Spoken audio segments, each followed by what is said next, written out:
Trade rumors are escalating for the New York Rangers as an NHL insider has revealed a new trade target for the Rangers, and this target helps the Rangers on the defensive side of the puck. We're going to break that down as well as multiple other updates with the team as they've made some interesting moves that will surprise Rangers fans ahead of the season opener on Tuesday. We're going to break it all down in this episode of Rangers Digest. But before we do that, a quick reminder to hit that subscribe button, as 72% of you have not hit that subscribe button. So if you want to stay up to date with everything that's going on with the New York Rangers, this channel is built for blue shirt fandom, and it is the place to be for all your New York Rangers news, reports, breaking news, and all of that fun stuff. But Bret, let's get right into it. Lots to get to today, and a new report. We're going to get into some updates and some moves later on in the episode, so stay tuned till the end for that, because some interesting roster moves have just been made. But let's get into it. A new report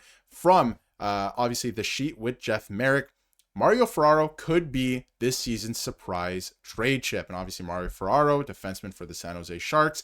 I don't know what year it is anymore because I've heard this for the last 3 or 4 years at this point, but he could actually be on the way out according to multiple reports. Not just from this, there's been a lot of chatter about Mario Ferraro. And within this segment, you can see here, and shout out to Phil Kosher for transcribing it and tweeting it out. Mario Ferraro, to me, I see him going to New York to join the New York Rangers from the San Jose Sharks this year, and that is one of their bold predictions in their segment. So we can get into the specifics on the player in a second, but let me tell you, Bret, just by looking at the lineup, and this is not the final lineup, they're still playing with defense pairings, they're still playing with a couple things through practice, there's some injuries, all of that, stuff heading into the season.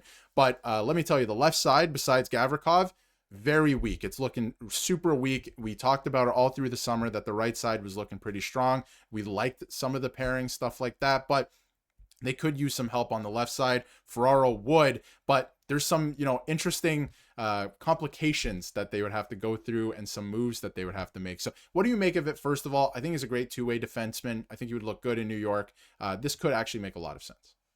Yeah, Darius, I'm gonna have to disagree. I don't like, Mario Ferraro. I also don't really love the Rangers' bottom four, like you just said. Aside from Gavrikov, look at the left side. It's relatively thin. You got Carson Soucy and you got Urho Vakanainen, and I have nothing against Vakanainen. I mean, he was solid last year, best year of his career actually with the Rangers. But I was really hoping to see Scott Morrow on this team on the right side, hoping to see Braden Schneider make that transition to the left side, play on that second pair with Will Borgen. I thought it would have been a great complementary pair, and you put Scott Morrow on the right side. He gives you some good upside, gives you some power play quarterback upside as well. But, with Soucy and Vakanainen, it's just a little bit thin. It's a little bit stale on that left side. But I don't think Ferraro would be the right option here. We're talking about a guy that, the guy's never been a plus in his career. I know he plays on the San Jose Sharks. I know he's on that first pair, but this guy has been a zero. He's been a minus his entire career. You could see he's missing quite a few teeth there. So you can see he's been involved with some action, but he's not like your prototypical bruiser. He's not that physical force either. So I don't really know what you're getting when it comes to Ferraro. He's not great on the offensive side. He's not great in his own zone, especially defending, top forwards, top wings.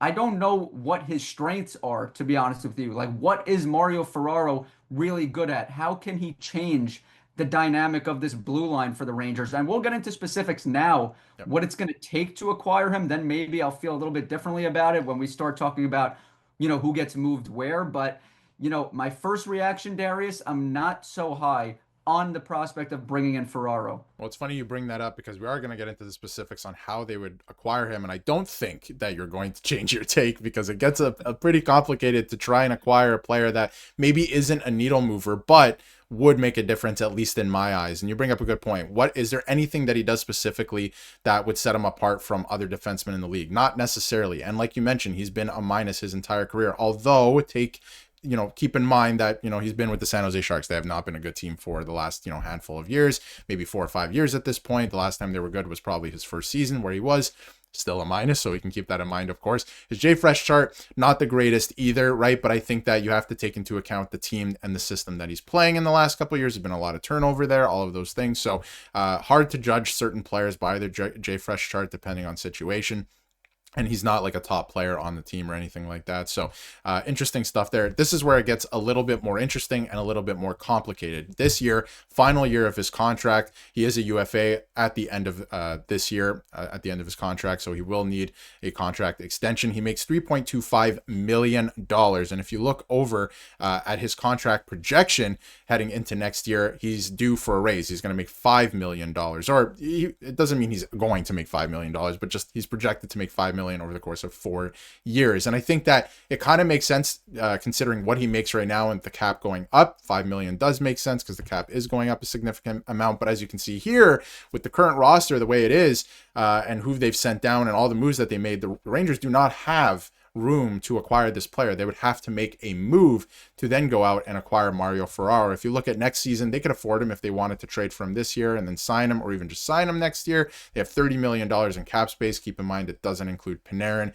and if you were to resign, you're probably looking at 9 or 10 million in that case. So keep those things in mind. But Bret, what do you make of that? Because to me, you got to make a move here to then acquire this player. And to me, it's you got to move Carson Soucy. It would work out perfectly because I think that's the odd man out. If you're looking at the blue line, even looking at the depth chart and some of the guys in Hartford, that's the odd man out. It would work out with the salary perfectly, but there is no world where you can call San Jose and say, we'll give you Carson Soucy for Mario Ferraro. They will never accept that. So I think you got to move, Soucy first. Maybe you're giving up some draft picks, maybe some younger players. I just don't know if it's worth it in the end, but it's an interesting idea for this player. Yeah, well, first off, who's taking Carson Soucy? That is in general.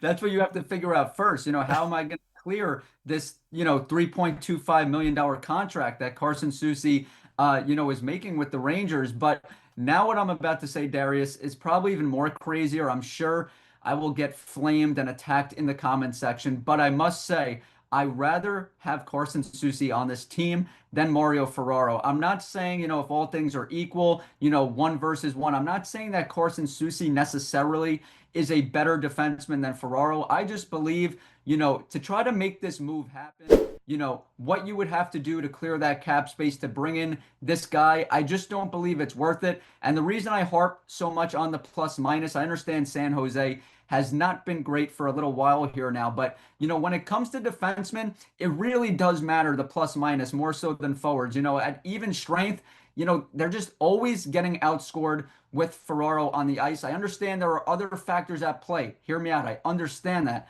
But when it comes to Carson Soucy, it's not like he's been on the best teams in the world either. He's had some good years. He has a track record where he's been, a point producer, where he's had a high plus in the plus minus category. So by no means am I saying Carson Soucy is good, or I love Carson Soucy. I would love to trade him, but I'm just saying when it comes to him versus Ferraro, I believe it makes more sense to keep Soucy. He does have a little bit of chemistry, that connection with Will Borgen, so you can make the case there.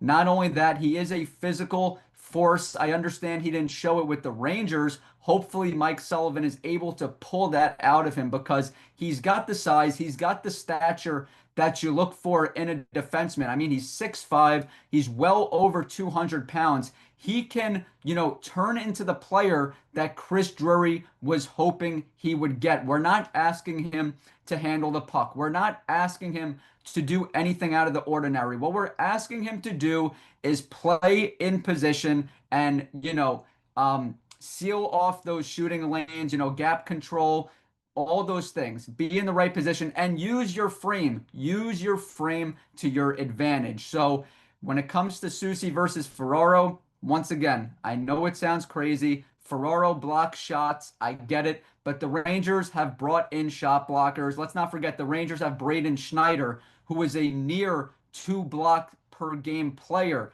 last year. So they do have some good shot blockers. Adam Fox as well, who doesn't get enough credit for it. Yep. So it's not like Ferraro is some outstanding, shot blocker. He's a good shot blocker, but at least with Soucy, you have a huge physical frame that you can utilize on the blue line. Definitely. And you already have him. That's the other thing too, right? So ultimately, I think it would be difficult to go out and make a move for Mario Ferraro. But like we all know, and shout out to Statboy Steven, this would make a lot of sense if you look at Chris Drury's track record, and he would go out of his way to make a move like that. So, I wouldn't put it out of the realm of possibility. I think it would be a little bit difficult to get it done, but we know that Chris Drury goes out of his way once he fixates on something. So shout out to Statboy Steven for that, and also shout out to Panarin for MVP. We know that you guys check out the videos here and there, so appreciate that. But it should be a very interesting season with some interesting moves, because as things get rolling here, as we're past Thanksgiving, we're gonna have an idea of where the Rangers are at, and obviously there could be some moves coming if things are not going so well, and it could be Mario Ferraro. A lot of people are speculating he could end up in New York. Last thing before we wrap up here very quickly, Bret, the Rangers have made some moves, some interesting ones, and this is an update, and at the time of recording I will preference this that they might have been sent down already at that point, but Carey Terrence and Callum Tongue have been recalled from the Hartford Wolfpack ahead of their game against the Boston Bruins, again at the time we're recording this. And some insight from Vince Mercogliano. Johnny Brodzinski and his wife are expecting their third child. Congratulations to Johnny Brodzinski. So Carey Terrence will come in and fill that spot, and he's also figuring that Miller and Panarin won't play as they work back from their injuries. I don't understand the Callum Tongue call-up specifically, because he is a goaltender, and I don't think he would play in place of JT Miller or anything like that, but great opportunity for Carey Terrence, but I would imagine that these guys are being sent right back, and you don't want to yo-yo guys like Brennan Othman and some of the guys like Scott Morrow who've been sent back already, because these guys will be sent back once Brodzinski's back, and they're trying to figure out what the lineup will look like. So any final thoughts on those moves? Because great opportunity in one last game here for Carey Terrence, and again at the time of this recording they're probably sent back already, and it's probably just an emergency call-up.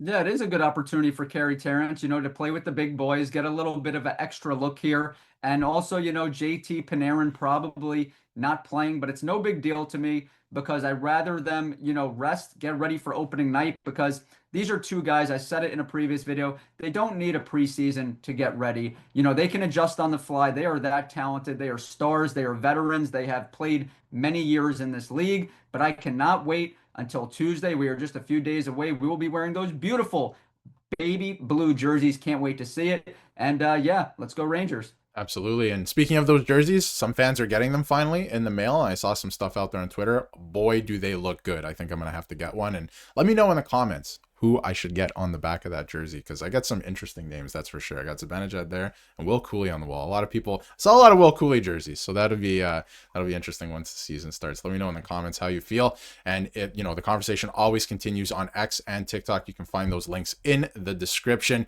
Let us know how you feel in the comments about everything, and if you're ready for opening night on Tuesday, it should be very exciting. If you haven't yet, hit that subscribe button so you can stay up to date with everything New York Rangers.